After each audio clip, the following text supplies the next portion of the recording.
focused and actually fixated on his grievances, on himself, and on dividing our country. Let's get back to policies that are going to lower the cost of groceries, lower the cost of gasoline, and make the American dream affordable again. Let's get back to the leadership of Donald J. Trump. With the comments that happened yesterday, I finally said, no, I have to be in the right side of the history. Every demographic, every walk of life, they want change. They understand that Donald Trump is the candidate of change. He's the guy that can fix these things. Hello, everyone. I'm Major Garrett in Washington. Welcome to America Decides. This election, and make no mistake, we are already deep into it, is no garden party. You've probably heard about the Madison Square Garden Trump rally and the quote-unquote jokes told there, jokes that Republicans in competitive races are now falling all over themselves to denounce as racist. But did you hear this?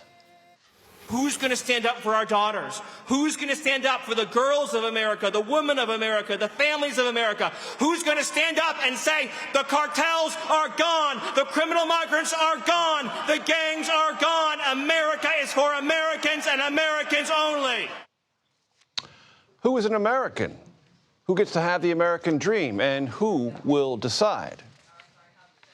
What he did last night is not a discovery. It is just more of the same and maybe more vivid than usual. Donald Trump spends full time trying to have Americans point their finger at each other, fans the fuel of hate and division, and that's why people are exhausted with him. Voters are making up their minds right now. 45 million ballots have already been cast. That is roughly 28% of the entire 2020 election turnout.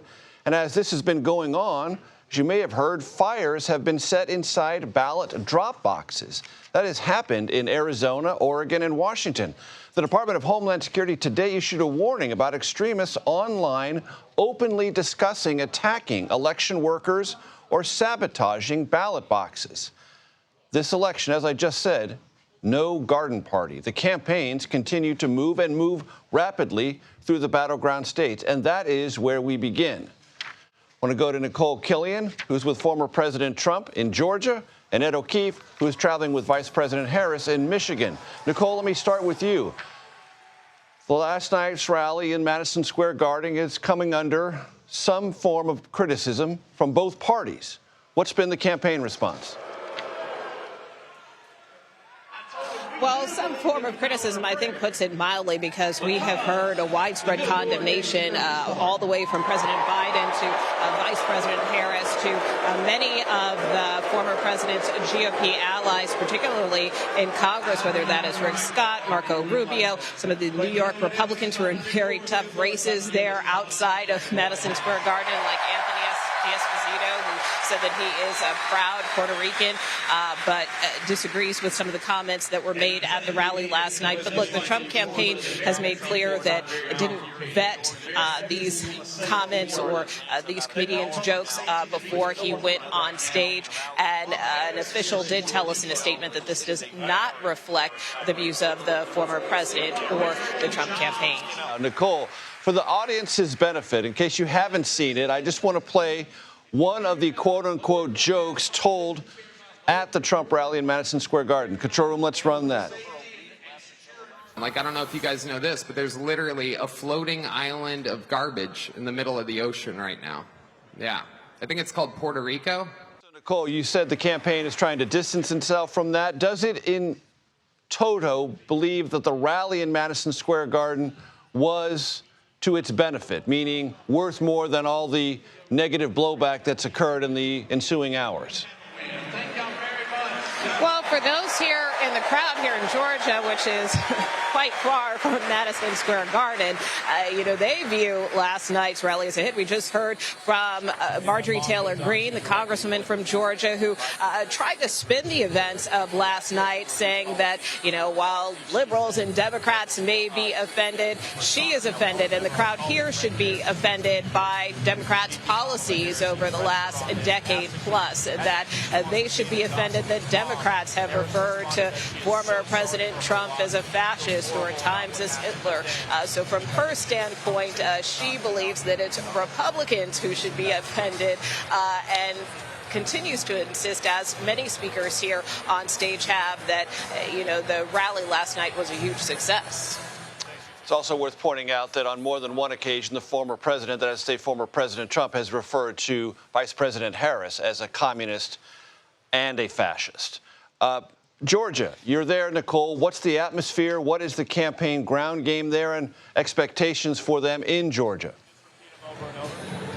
Well, I think what's interesting, Major, is we're here at the campus of Georgia Tech. And so, this is a college campus. I was just with the former president over the weekend when he was at Penn State. And he has visited a few other campuses as well, trying to really appeal to young voters, in particular young men. We heard from the president over the weekend in a very long, probably one of his longest interviews yet, with podcaster Joe Rogan, which racked up millions of views. But it really is a strategy on the part of the Trump campaign to try to micro-target some of these demographics, whether it's young voters, whether it's young men. And the Harris campaign, for its part, has done a similar outreach and strategy to similar demographics and other demographics as well. So this is kind of part of the new normal of both campaigns, really kind of going after those smaller niche audiences, because, as you know, any demographic could potentially shift the election. And in terms of the significance of Georgia, as you very well know, Major, this is a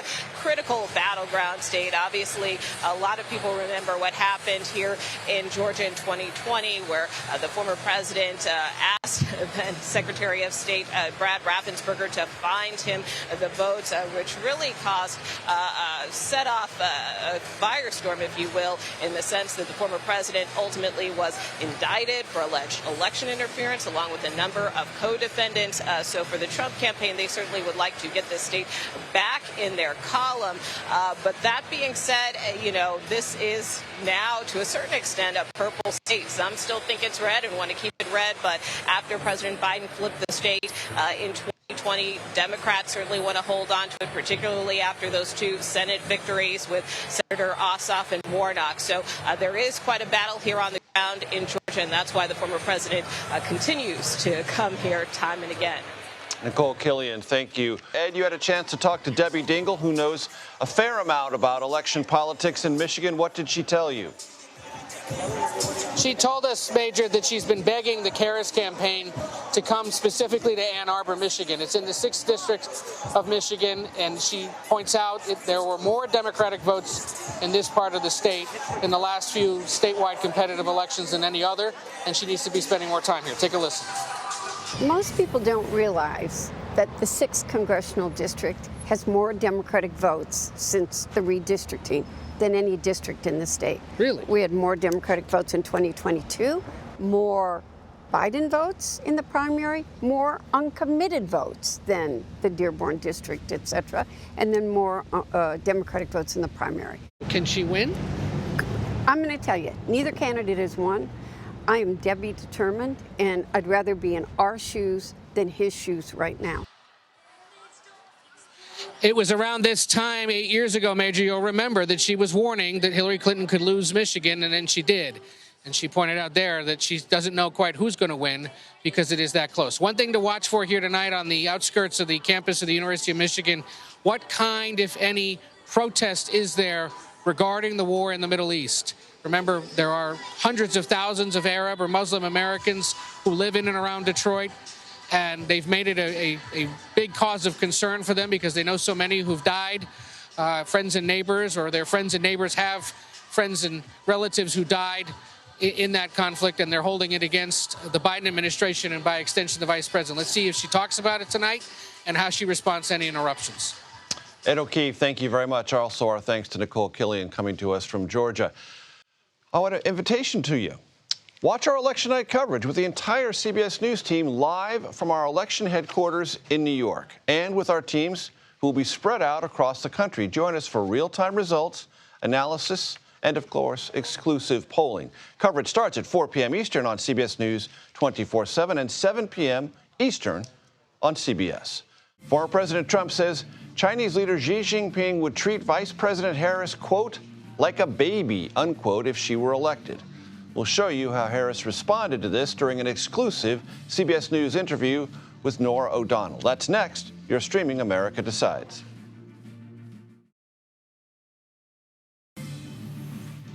Welcome back. It's great to have you with us. In an exclusive interview, Vice President Harris told CBS News Evening News anchor and managing editor Norah O'Donnell that a second Trump term could be, quote, perilous for the country's national security. Let's listen. As Vice President, you know China is our long-term strategic threat. Donald Trump was asked about this yesterday. He said that Xi Jinping would bully you. He would treat you like a baby. In his words, he said it would be like a grand chess master playing a beginner. We would lose our country or be in World War III. Again, let's look at what Donald Trump did. He sold advanced chips to China. Donald Trump, who admires dictators, who has sent love letters between himself and Kim Jong-un, who praises Vladimir Putin for attacking Ukraine, who sends Vladimir Putin during the height of the pandemic COVID tests when Americans couldn't get their hands on them, secretly sends them to the president of Russia for his personal use. I think that Donald Trump's word is actually meaningless when it comes to national security. And again, don't take my word for it. Listen to his former generals, national security advisors. In fact, hundreds of national security experts, many of whom work for Donald Trump, are endorsing and supporting me because they know what a threat he is to America's security. On that issue of Russia and Vladimir Putin, there are reports that Elon Musk, who maintains a security clearance and has billions of dollars in contracts, military contracts with our Pentagon, has been in regular contact with Vladimir Putin. Should this be investigated? I'll let others address that. I'm right now focused on what we need to do to secure and protect our democracy, what we need to do to uplift the American people, what we need to do to bring down costs, cut taxes, and focus on the strength and the future of America and not take us backward. But should the American people be concerned about some of the contacts that are happening? We've learned recently, according to Bob Woodward, that Donald Trump has stayed in contact with Vladimir Putin. I think that the words in particular of experts in national security, those who have served at the highest levels in our military, that those words should be taken seriously. Yes.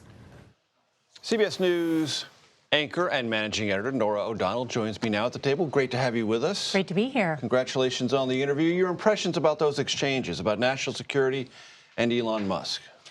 Well, she seemed reluctant to fully answer the question, in part because I think of some sensitive intelligence and national security matters.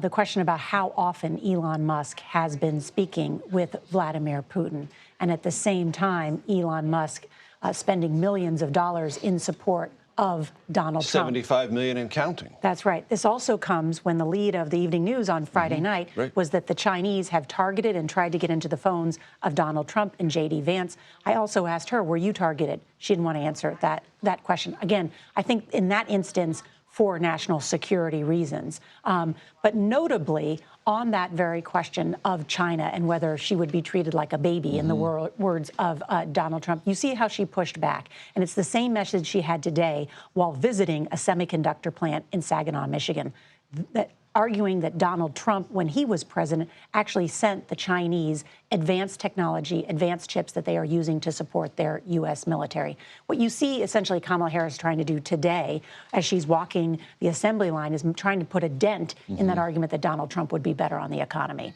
Norah, you've covered a lot of presidential campaigns. You were with the vice president in Houston. The interview was in Michigan. Your impressions of what you saw, the internals of her campaign, and how she's approaching the finish line. That's right. This is my 8th presidential race. The polls show this neck and neck. It's hard to decipher which way this contest is going to go. And so I think we're all trying to figure out what is it that we don't see in those polls. I did ask her, do you feel like the race is slipping away from you? Because some of the momentum, at least in the polls, could be heading towards Donald Trump. She said, no, I see a lot of enthusiasm. I see a lot of momentum out there. You'll see tonight what her answer is when I say, do you wish you'd had more time on the campaign trail to make your argument, because it's only been 90 days for her. And I got a sense that maybe they feel like they haven't had enough time to have their message seep in. My own impressions is that certainly in the rallies that we were at, 30,000 in Houston, Texas, a red state, that is her largest rally to date. Powerful, a lot of enthusiasm from first-time voters, men and women. There were a lot of black men there as well. Then to Kalamazoo, Michigan, where they call it Kamala-zoo, Michigan, met with a woman in her 60s who voted for Donald Trump in 2016. She's voting for Kamala Harris. Met another woman on the rope line who said, yes, there's a lot of women she knows, Republican women, who are silently going to vote for Kamala Harris. You see the Democrats putting out an ad today, or Democratic aligned groups putting out an ad today, voiced by Julia Roberts, saying, wink, wink, nod, nod. Nobody knows it's a private vote. You can do what you want. You don't have to tell anybody. Right. That's a message Michelle Obama also delivered from the stage in Kalamazoo, Michigan. So if Kamala Harris wants to win, she will have to turn out first-time voters, young people. She will have to get the vote of the undecideds, and she will have to get some of these women. She will have to overperform with women. A gender gap that is not only noteworthy, but possibly determinative. No doubt. Norah O'Donnell, thank you so very much. Thanks for having me. President Trump's got a tremendous amount of momentum. He can pull a crowd anywhere. You know, Manhattan is 90% registered Democrats. Straight ahead, more reaction from Donald Trump's Madison Square Garden rally and what his surrogates are telling CBS News. That's next. You're streaming America Decides. The American people are going to let their voices be heard. We are going to take this country back. You don't need to be told what to think. You just need the facts. And you're here because you have the facts, right? This is the kind of positive energy that America is all about. Welcome back to America Decides. That was just some of what was heard at former President Trump's campaign rally yesterday at Madison Square Garden. I want to bring in Robert Costa, who was there. Robert, your impressions of what you saw, some 6 hours worth, correct? That's right, Major. I was at Madison Square Garden. It's usually a place I go to see concerts, and this was a political rally. Now, it's been a site of Democratic conventions, Republican conventions in years past. You think about Jimmy Carter, George W. Bush, Al Gore, Bill Clinton, 1992. Don't stop believing. But this was about Donald Trump. And to me, watching this after covering Trump for many years, as you have, and written about him, this was about Trump trying to stoke his base ahead of the election. It wasn't about trying to play in deep blue New York. It was about having some excitement, some political electricity. But there's a cost, potentially, to that, because now Democrats are trying to amplify the comments made by some of the other speakers. Right. And the former president and his campaign have to take responsibility for the whole thing. They knew there would be eyes on. They asked for eyes on this event. It's Madison Square Garden. They wanted lots of attention. Well, they got it. Not all of it welcome. And it's a sign of how this campaign has been running. Trump, in terms of the inner circle of his campaign, a lot less drama than we've seen in campaigns past. But there's a bit of a looseness to the entire Trump movement. It brings in these podcast hosts, comedians, friends of Donald Trump Jr. It's not a tight ship in terms of the mechanics of the campaign and the messaging. It's Trump himself driving the message as ever. Speaking of Donald Trump Jr., you spoke with him. I'd like to play a little bit of that exchange. Let's listen.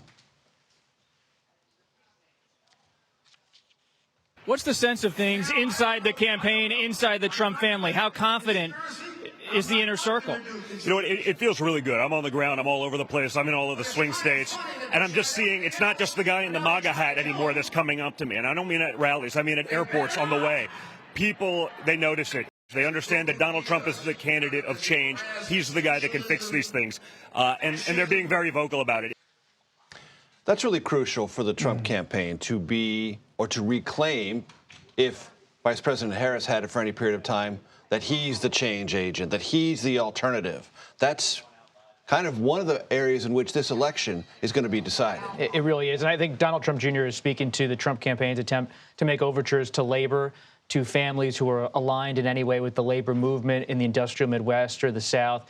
If the Trump campaign can really make inroads with a labor voter who is unhappy with border policy, feels economic pain in their own life, whether it's inflation or their savings, if Trump can get that person who might be a traditional Democrat to come along, he could win this election. Meanwhile, the Democrats are looking at traditional Republicans and seeing some softness there for Trump, not just the Liz Cheney anti-Trump types, but with the more business-friendly Republicans who might not like Trump's conduct on January 6th. That's why Harris, the vice president, is bringing attention to that.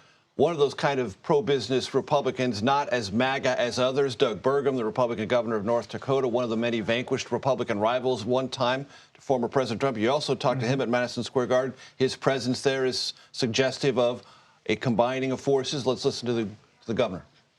Well, there's been a long history of rock stars appearing at Madison Square Garden from a concert standpoint, but also rock star athletes with the Knicks and the Rangers. And then you go back, 2004, this is the Republican National Convention was here. So it's got a political history, it's got an athletic history, it's got an entertainment history, but President Trump is a unique figure in American politics of all times. And for him, in essentially his hometown, to come here at the close of his campaign, the comeback kid when people said it could never happen. Here he is on the cusp of winning election. Well, he may or may not be on the cusp of winning an election, but he is a product of New York and playing the Garden. Come on. That had to feel for Trump as a kind of apex moment in his political career, whatever the outcome of the election. And he's a son of New York, but just quickly, the appearance of Burgum is significant in the sense that Trump needs that type of Republican to come out next week. He needs the traditional Republican, the business-friendly Wall Street type to stay with him despite all of his character questions, the conduct, and the comedians on stage. Robert Costa, thank you very much. New CBS News polling has the presidential race. Guess what? In a dead heat. Next, our chief pollster, Anthony Salvanto, takes us inside the significant gender gaps separating the two candidates. That and other topics next. You are streaming America Decides.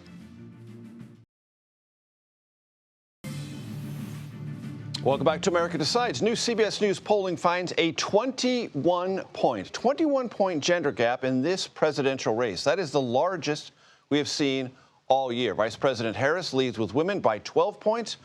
Former President Trump leads with men by 9 points. You put those together, that's how you get 21. I did the math myself. I want to bring in our CBS News Executive Director of Elections and Surveys, your friend and mine, Anthony Salvanto. Larger themes, not just on gender and race. Walk us through the data, Anthony. That is right, because, look, campaigns are about candidates, they're about policies, but they also reflect these larger societal forces and what people feel about them. And the gender gap is just one of those examples. So take a look at this. We've asked this for a while. How do you feel about gender equality efforts in the U.S.? And you see plenty of women say they're not going far enough. You say plenty of men who say that they're going too far. But look at how that splits to vote, Major. If you look at the folks who say that they're going too far, it's 84% who are voting for Donald Trump.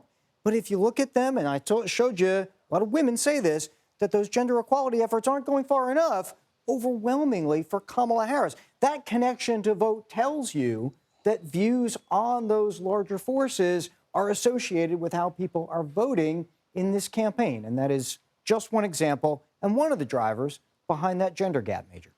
And any in particular data revelations about race as opposed to gender in this election? Well, yes. In fact, you can look at the same idea on the topic of efforts to promote racial diversity. And when you see people who say that those efforts are going too far, look at that same kind of correlation. 86% of them voting for Donald Trump, whereas the folks who say that those efforts aren't going far enough, 85% of them for Harris. So again, these societal forces and how people view them are clearly in the mix, clearly part of this campaign, Major. Anthony Salvanto, as always, thank you very much. I want to turn now to our reporter panel. Margaret Talib is a senior contributor for Axios, and as well, she's a director for Syracuse University's Institute for Democracy, Journalism, and Citizenship. Vin Gomez, as you all know, our CBS News political director. I want to play for both of you a new ad that was referred to earlier in the show, the voiceover from Julia Roberts. Let's play it. In the one place in America where women still have a right to choose, you can vote any way you want. and no one will ever know. Did you make the right choice? Sure did, honey. Remember, what happens in the booth stays in the booth. Margaret, did you make the right choice, honey? Sure did. Pretty provocative. I'm actually going to tease some polling we haven't released yet, so hopefully no one at Axios will kill me. But we have some polling that's coming out later this week with the Harris poll that actually examines what share of voters say their vote is private and what share of voters say they lie. And I'll just tell you, the numbers were much higher than I thought on that second question, and the way it breaks down is also very interesting. But I sort of wonder. And also important to note, Harris, not the Harris campaign poll, but a Harris poll, a separate polling institute. Yes. Thank you for pointing that out. Not affiliated with Vice President Harris's campaign. This is a major polling outfit called the Harris poll. Yes. But, I think two things. One, is Julia Roberts going to be to women what Joe Rogan is to men? I don't know. Maybe if it was 20 years ago. We'll see if it has that kind of massive impact. But what you and Anthony were just talking about, if abortion and reproductive rights were to be the issue on which most Americans are most concerned and voting about, former President Trump would be in a lot of trouble right now. But poll after poll shows us that even women who care deeply about abortion issues also care deeply about inflation and their ability to put food on the table and pay for things. And so I think despite all of the really interesting strategy behind that ad, what Vice President Harris's biggest challenge remains is that doesn't answer questions about inflation and the economy. Speaking of inflation, Finn, before I get to you, let's play a new Trump ad on that very topic. Inflation destroyed the lives of so many people. Interest rates went from 2% to 10%. Millions of illegal immigrants, traffickers, and drugs coming into our country. Our country has gone to hell. So I made a decision to run. I made a decision to run because things were so desperately bad. This playing off not only anxiety or unhappiness with the current state of economic affairs, but basking Trump in the idea that he is somehow coming to save the country. Right, and I think that, I think it falls with the theme, the thematics that we've seen coming from Donald Trump this entire election cycle. Look, there are two issues that he's been focusing on from the onset here, and it's been inflation and immigration. He said so last night at the Madison Square Garden rally, MSG rally, and he did say, even though he is pushing on this economic message pretty emphatically, that immigration is the most important issue. And it all ties back to that. I mean, the Trump campaign tells me they think that they can win if they're talking about immigration, even with women voters, suburban moms, some of these tactics, including, the rise in crime, his emphasis on focusing on, the gang activity and, Aurora and other places. It's all a method to appeal to that voter. And they feel that they can make inroads in the suburban homes. It's kind of a wait-and-see approach to see what happens, if that is effective. And I do think, by the way, that Julia Roberts ad is very effective. But I think the most effective message I've heard in the last few days, I think, has been former First Lady Michelle Obama. Speaking of Michelle Obama, you just led me right to what I want to do. I want to play this soundbite because I think it's noteworthy from the former First Lady about the conversation, not just about former President Trump, but about VP Harris. Let's listen. I hope you'll forgive me if I'm a little frustrated that some of us are choosing to ignore Donald Trump's gross incompetence while asking Kamala to dazzle us at every turn. I hope that you'll forgive me if I'm a little angry that we are indifferent to his erratic behavior, his obvious mental decline, his history as a convicted felon. All of this while we pick apart Kamala's answers from interviews that he doesn't even have the courage to do, y'all. Margaret, there's a lot going on in that, what Michelle Obama talked about, the sort of invisible barrier that a woman has to cross over to become president of the United States, getting picked on for all sorts of other things while the man can have kind of free reign or less critical observations, and other things are playing out in that conversation that Michelle Obama was having with the audience. Yeah, it's called the double standard. Every woman in the universe is familiar with the double standard, but do you move behavior by highlighting the double standard or by implicitly telling people that they're making the wrong choice if they vote for the other candidate. I think it's a bit of a gamble. I mean, I think it will land with some people, and it will certainly land with people who would vote for Harris anyway if they were going to turn out. As a turnout tactic, it may be successful. As a persuasion tactic, I'm not so sure. And I'll say in the closing week, the one thing that continues to surprise me is of all the compare Harris to Trump instead of Harris to herself, and all those arguments, the one argument that I really haven't heard the Harris campaign making is that if for people who are putting all of their bets on the idea that Trump will somehow reverse inflation or change the economy, that there's no guarantee that that will happen, that the economy may be bigger than any individual president. To me, that's been sort of a blind spot in the campaign. I don't know if that argument would work, but it's certainly an argument that you would expect to have heard by now. And instead, you hear about January 6th, you hear about abortion rights, you hear about cultural issues. But on this one issue that voters say is most animating them, which is, can the inflation get under control? Who can get it under control? You just don't hear the Harris campaign saying, Donald Trump can't get it under control and we can. And I'm waiting to see whether you hear that argument in the last week of the campaign, but I haven't heard it very much. We will certainly hear more about January 6th tomorrow in a speech the Vice President delivers right here in Washington, D.C. Margaret Talev, Finn Gomez, thank you very much. Derogatory comments directed at Puerto Rico from Trump's Madison Square Garden rally. Well, they've sparked outrage on both sides of the aisle. We'll have more on that next. You're streaming America Decides. Welcome back to America Decides. The Trump campaign is trying to distance itself from disparaging remarks made at the Madison Square Garden rally, where a comedian, so-called, referred to Puerto Rico as, quote, a floating island of garbage. Comment is also drawing criticism from some Republicans. Florida Senator Rick Scott, who's in a campaign re-election mode, was among them, saying, quote, this joke bombed for a reason. It's not funny and it's not true. Puerto Ricans are amazing people and amazing Americans. Chuck Rocha and Brian Lanza join us now. Chuck is a Democratic strategist who, back in the day, senior advisor for Bernie Sanders' 2016 and 2020 presidential campaigns. Brian Lanza, right now, senior advisor for the Trump campaign. So, Brian, let me start with you.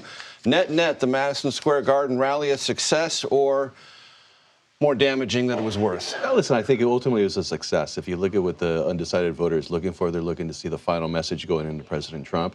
As where some people are talking about, some of the jokes that were taking place, the vast majority of people are talking about that closing message.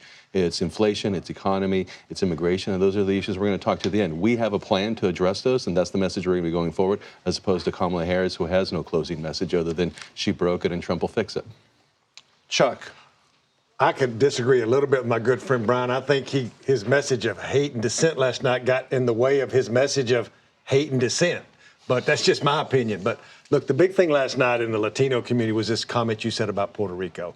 And look, I've been running campaigns a long time, and normally I would understand what the campaign's positions are. They walk back the statement, but I think the damage was done. And there's one thing about this that I've been saying is that Puerto Ricans are a different breed of Latino, and I mean that with all due respect to my Puerto Rican friends and brothers and sisters, is when you talk about their island, whether you're joking or not, and I myself might have made that mistake once or twice, you don't joke about their island, and I think this does have some effect. Listen, I would add that this was a third party that made the joke. This wasn't President Trump. This wasn't the campaign. This wasn't J.D. Vance. Whereas opposed to we have the same day that took place, you had the Governor Walz, part of the Harris ticket, said that people who were attending this rally were Nazi supporters and were Nazis. I'm sorry, we had a Holocaust survivor there. We had a Holocaust survivor there that the governor of Minnesota is calling a Nazi. That is offensive, and that is a direct statement from the campaign, not some third party. That's offensive.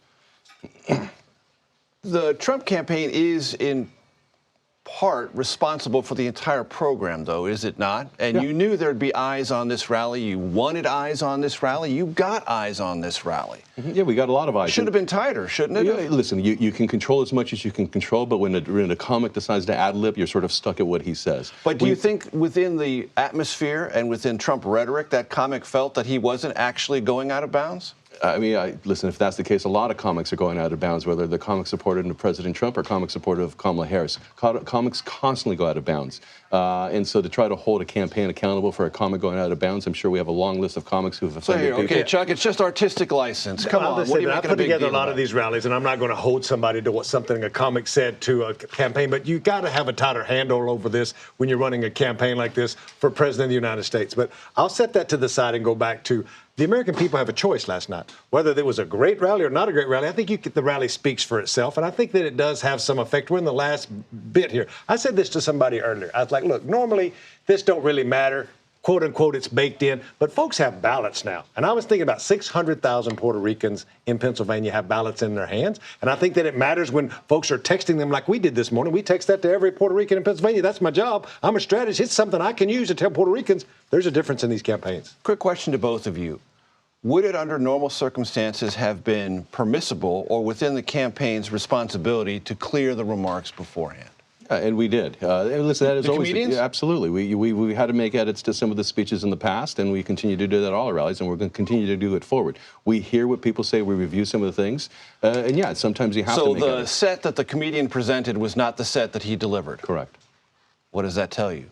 That tells you the comedian goes out of bounds all the time. You really can't control comedians. But what you can control is what your closing message is in the final weeks of the campaign. And the closing message for this campaign is focused on the economy and focused on immigration. So, Chuck, talk to me about that, because there is a sense, maybe among some reporters who just don't know how else to get around this, but it's even showing up in polling data that the closing message of the two campaigns is sharper for Trump than it is for Harris.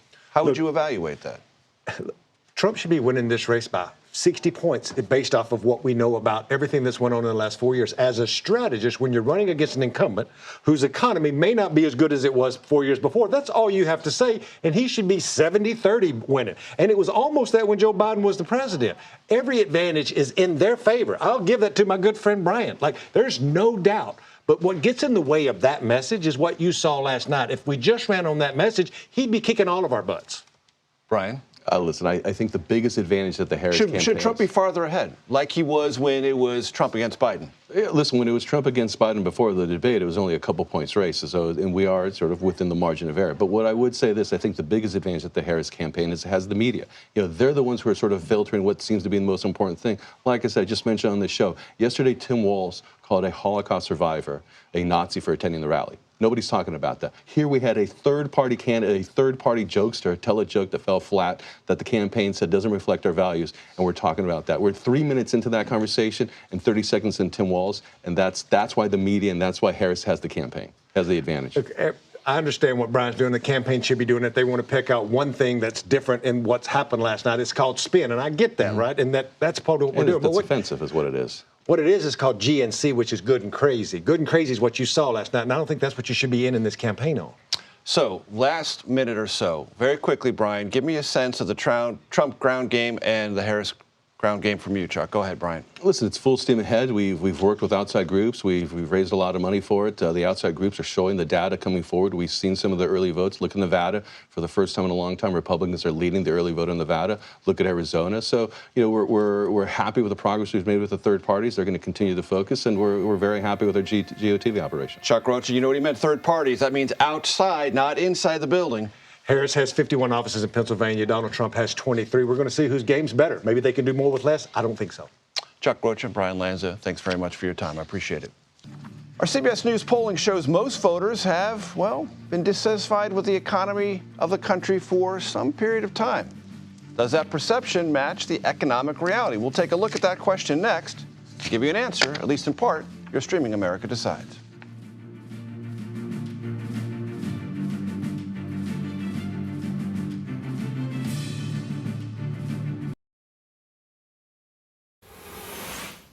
Welcome back to America Decides. CBS News polling finds a majority of voters view the economy negatively, and those views, they tell us, could play a major factor, or maybe already has, in their vote, because some have voted early.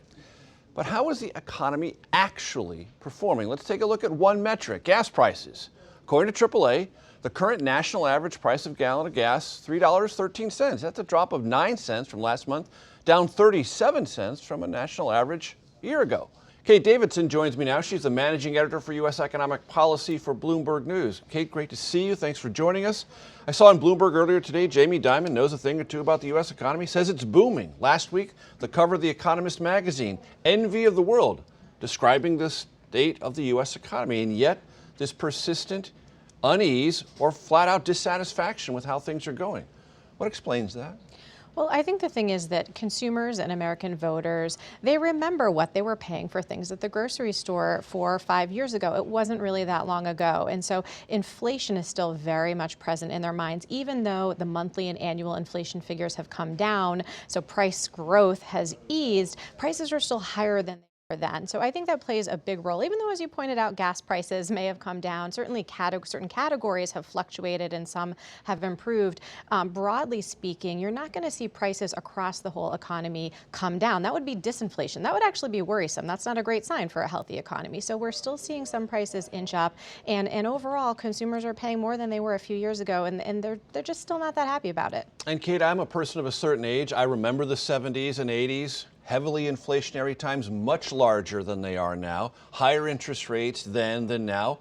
But a lot of Americans have no memory of that. All they have memory of is low inflation, basically for all of their lives. And this spike really took them by surprise. Sure. I think something else that's been surprising, though, it's worth pointing out, is that what we haven't seen, or we didn't see this time around, was the high unemployment that was required in the 70s and 80s to bring prices down. So that has been very unusual. Economists are still trying to unpack what exactly happened there, why that was. Does it have to do with a broader supply of workers and immigration? That's something that officials, for example, at the Federal Reserve have cited. So I think that, by comparison, again, this economy is doing pretty well. And I think we should consider ourselves pretty lucky that that price pressures have come down in the way they have without a bigger hit to the economy. And we were just showing on the screen the unemployment rate, jobs created. Those things have been largely on the bullish side of the equation, continuing to create jobs. Wages have gone up, haven't kept pace with inflation throughout the entire Biden-Harris administration, but lately